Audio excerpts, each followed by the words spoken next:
Discharging. Well, Majana is selling a kitchen. Now, this not going to try to support here. Will Pommy just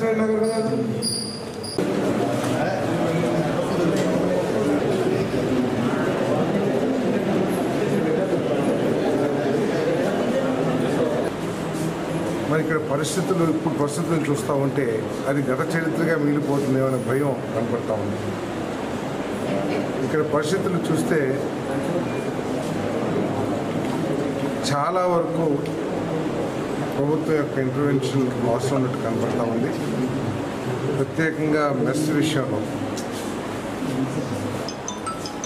ఆ mess కండిషన్స్ని మార్చి hygienic conditions ఏ విధంగా ఏర్పాటు చేయాలి, మెనూకు సంబంధించి కానీ లేదా food quality గురించి కానివ్వండి, దీని మీద ఒక ప్రత్యేకమైన నిఘా లేదా ఒక సూపర్విజన్ అనేది పర్మనెంట్గా కేవలం ఈ ఫుడ్ తర్వాత కిచెన్ డైనింగ్ హాల్స్ ఇక్కడ కండిషన్స్ అన్నింటినీ మెయింటైన్ చేస్తానికి ఒక అధికారి ఉండాల్సిన అవసరం అయితే కనబడుతూ ఉంది.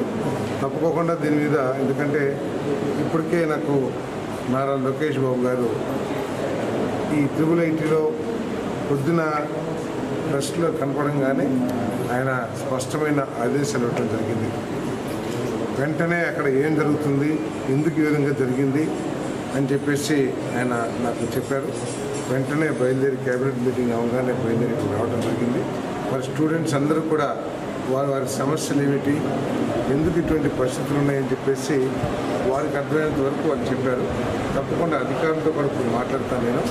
ఈ క్యాటరర్స్ విషయంలో ఏం చేయాలి, వాళ్ళ కాంట్రాక్ట్ కండిషన్స్ ఏమిటి, ఈ కిచెన్ అదేవిధంగా డైనింగ్ హాల్స్ మెయింటెనెన్స్కి ఎటువంటి చర్యలు తీసుకోవాలి, వీటి మీద తప్పకుండా అధికారులతో చర్యలు తీసుకుంటాను, చర్చిస్తాను.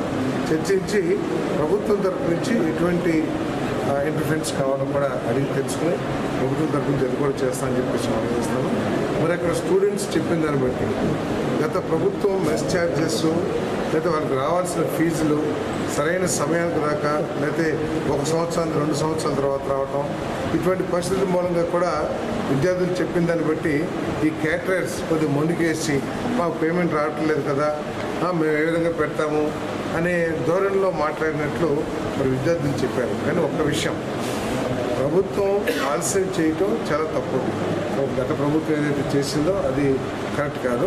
కానీ caterers at the same time అక్కడ ప్రభుత్వం నుంచి పేమెంట్ కొద్దిగా ఆలస్యమైంది కాబట్టి నేను క్వాలిటీ తగ్గించి హైజీనిక్ లేని ఫుడ్ని పెడతానంటే దాన్ని ఎట్టి పరిస్థితుల్లో కూడా ఒప్పుకోమని చెప్పేసి మనం చేస్తాను.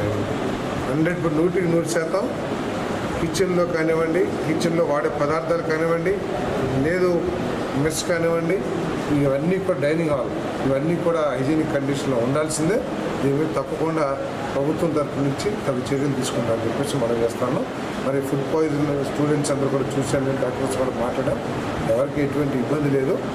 వాళ్ళందరికీ కూడా వైద్య సదుపాయాలు అందని డాక్టర్స్ కూడా ఉన్నారు. డిఎంహెచ్ఓ గారు కూడా దీన్ని ఇన్స్పెక్ట్ చేశారు.